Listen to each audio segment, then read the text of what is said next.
Good morning to all of you. So today in this video we will talk about K-map. आज हम पढ़ेंगे K-map के बारे में. So K-map क्या होता है? बेसिकली जो आपका जो K-map होता है वो होता है आपका जो एक्सप्रेशन होते हैं आपके बूलियन एक्सप्रेशंस जो होते हैं आपके उनको सॉल्व करने के लिए जस्ट एक मेथड होता है, ठीक है, जिसका नाम क्या दिया गया है? K-map दिया गया है, ठीक है. To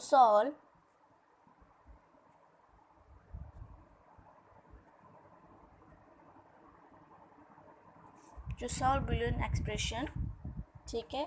So to solve Boolean expression there is a method, so that is K-map, ठीक है. आज मैं आपको 4 variables of K-maps and 3 variables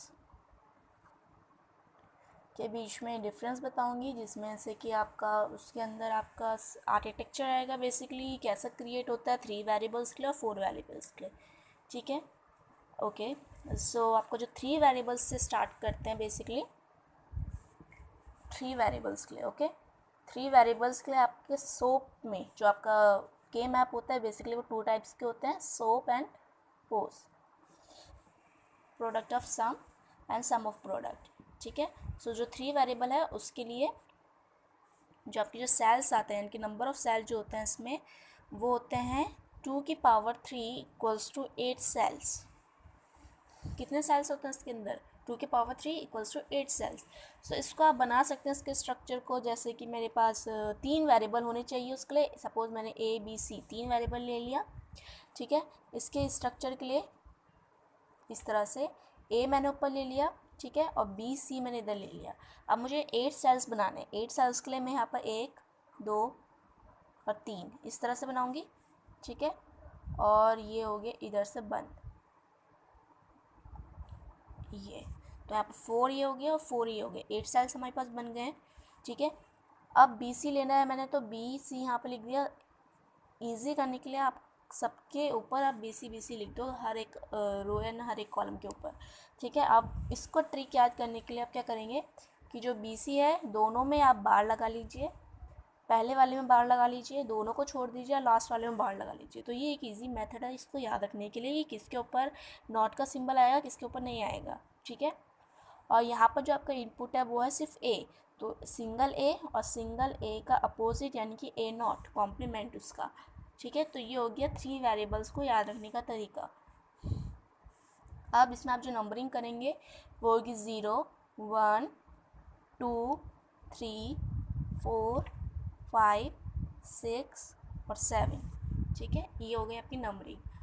ये तो हो गया स्ट्रक्चर, किस तरह से आप 3 वेरिएबल्स का के मैप के लिए यूज़ करते हैं, ठीक है. एक और स्ट्रक्चर है, अगर मेरे पास 3 ही वेरिएबल है, अगर मुझे किसी और स्ट्रक्चर के थ्रू उसको बनाना है, ठीक है, तो उसके लिए मैं कैसे बनाऊंगी. सो ये हो गया आपका दूसरा वे. सो मैं यहाँ पे लिख रही हूँ और किस तरह से इसको क्रिएट कर सकते हैं दूसरे तरीके से. सो मैंने इसको इस तरह से बनाया, इसमें मुझे अनदर 8 नंबर ऑफ सेल्स ही चाहिए. सो 1 2 3 और यही चाहिए, ठीक है. और बीच में मैं यहाँ पे इसे ड्रॉ कर रही हूँ. तो 1 2 3 4 5 6 7 8 8 रोज एंड 8 सेल्स हो गई है. आप अब जिस जैसे कि आपने ए यहाँ पर पहले लिखा था और बी सी यहाँ पर पहले आपने, तो ए बी सी अगर आपके वेरिएबल्स है तो आप जैसे कि आप ए बी यहाँ लिख लो और सी यहाँ पर लिख लो, ठीक है. तो सेम वैसे बन जाएगा, सी यहाँ पर हो जाएगा, सी का नॉट यहाँ पर हो जाएगा, फिर से इसमें भी A B A B A B and A B, जिसमें कि आपको दोनों के ऊपर लगाना है, फिर एक के ऊपर बार लगाना है, फिर दोनों को छोड़ना है और फिर लास्ट वाले के ऊपर बार लगाना है, ठीक है. इसकी जो नंबरिंग होगी वो कैसे होगी, अब 0 1 2 3 4 5 एंड 6 एंड 7, इस तरह से उसकी नंबरिंग हो जाएगी, ठीक है. सो जब आपके पास 3 वेरिएबल के थ्रू आपको के मैप सॉल्व करना है तो एक वे ये है, ठीक है, इसको निकालने का, और एक रास्ता इसका ये है निकालने का. जो भी आपको बेस्ट लगे आप उसके थ्रू कर सकते हैं, ठीक है. नेक्स्ट आता है हमारे पास 4 वेरिएबल्स के लिए. Next is for 4 variables. 4 variables के लिए अगर आपको के मैप को सॉल्व करना है तो उसके लिए आप कैसे करोगे, ठीक है. इसका मैं आपको 4 वेरिएबल्स का एक एग्जाम्पल करके दिखा दूँगी, ठीक है. तो जिसमें कि आपका स्ट्रक्चर मैं पहले बता रही हूँ.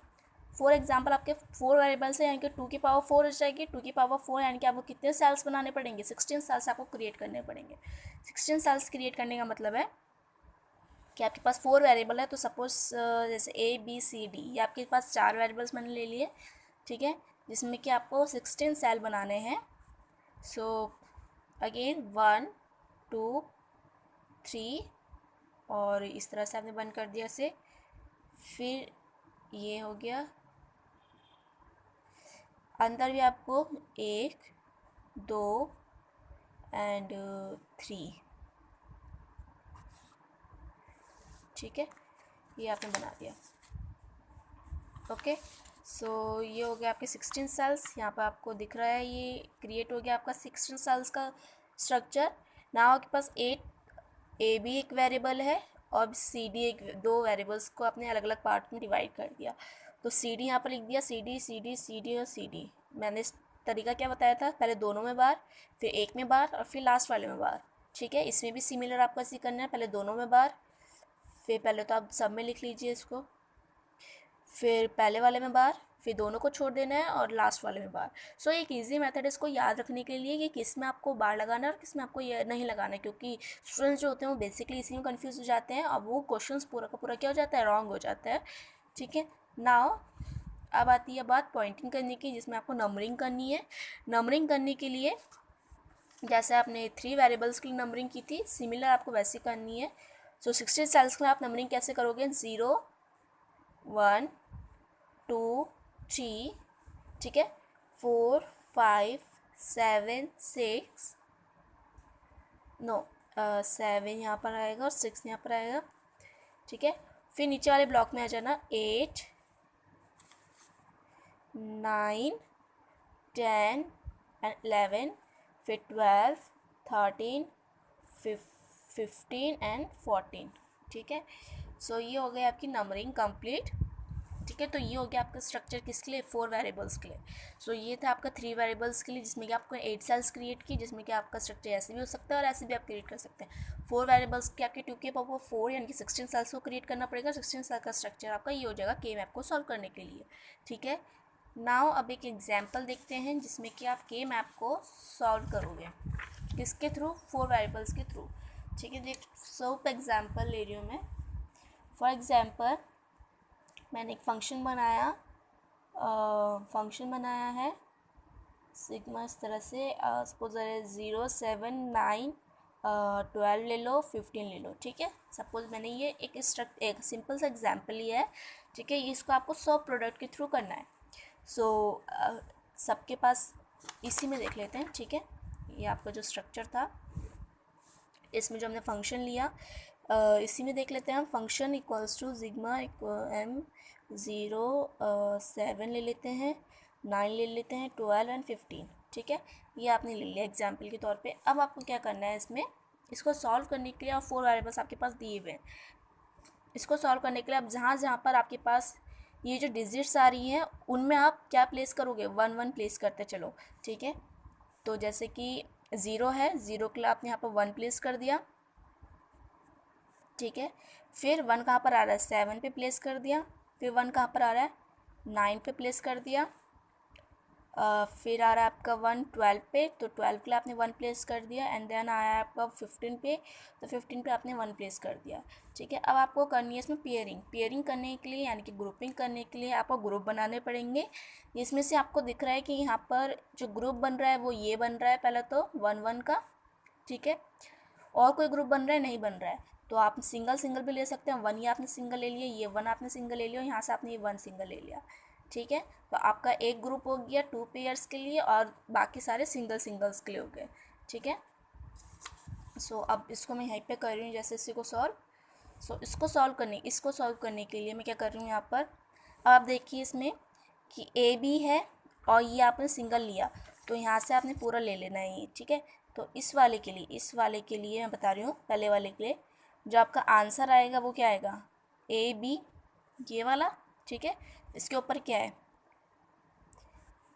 प्लस करोगे आप किसके साथ, ये वाला, ठीक है। तो ये हो गया ए बी, और इसके ऊपर क्या है, सी डी, सी बार और डी बार, प्लस अब इन दोनों में पेयरिंग है तो इन दोनों में से आप एक कॉमन लोगे, जो कि दोनों में कॉमन होगा। इन दोनों में से कॉमन क्या है, बी है, तो बी ले लिया, ठीक है। और ये इसके ऊपर क्या है, सी डी, तो सी डी ले लिया, प्लस अब यहाँ पर एक 1 था सिंगल, तो ए बी, ठीक है, और ये यहाँ पर इसके ऊपर क्या था, सी बार डी, ठीक है। तो ये आ गया आपका क्या, ये तो हो गया आपका ग्रुपिंग, जो कि आपका ग्रुप से रिजल्ट निकल कर आया, ठीक है। और ये जो बाकी है आपकी, ये आपके आपके आगे है मीन टर्म्स, ठीक है, जिसको हम क्या कह सकते हैं, मीन टर्म्स कहते हैं। और ये आ गया आपका आंसर भी। So this is your answer of this के मैप। जब आपको 4 वेरिएबल्स सॉल्व करना है, तो मैंने एक छोटा सा एग्जांपल लिया, सो प्रोडक्ट से मैंने इसको सॉल्व किया है, ठीक है, जिसमें आपको 1 1 रखना है। अगर आपको पोस्ट से सॉल्व करना है कि प्रोडक्ट ऑफ सम से आपको निकालना होगा, तो जहाँ जहाँ पे मैंने 1 रखा है वहाँ पे आप क्या प्लेस करोगे, 0 प्लेस करोगे और उसको ऐसे ही फाइंड आउट करोगे, ठीक है। तो ये आपका आंसर आ गया of this question. So this is all about के मैप, ठीक है। अगर आपको और वीडियोज़ चाहिए, so please subscribe our channel all in one. Thank you for listening.